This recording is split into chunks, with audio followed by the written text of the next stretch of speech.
જામનગરમાં કૃષિ મંત્રી હાપા માર્કેટિંગ યાર્ડ ખાતે મગફળીની ખરીદી કેન્દ્રની મુલાકાત લઈ ખેડૂતો સાથે સંવાદ કર્યો। હાપા માર્કેટ યાર્ડ ખાતે અત્યાર સુધીમાં 5100 ખેડૂતોની મગફળી ખરીદવામાં આવી।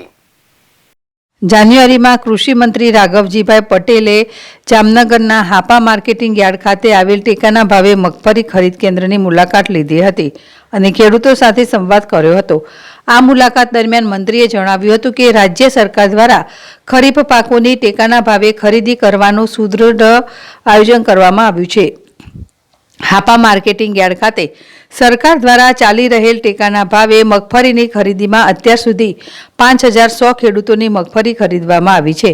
બાકી રહેલા ખેડૂતોની મગફળીની ખરીદીની કામગીરી ચાલુ છે।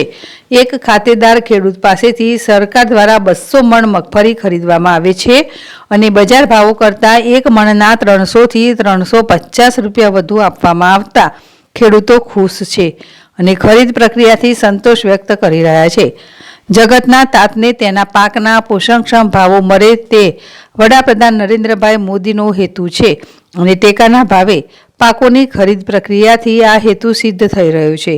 મંત્રીની આ મુલાકાત દરમિયાન તેમની સાથે હાપા માર્કેટિંગ યાર્ડના હોદ્દેદારો અને અગ્રણીઓ હાજર રહ્યા હતા। હર્ષલ ખંદેડિયા, ZSTV, જામનગર।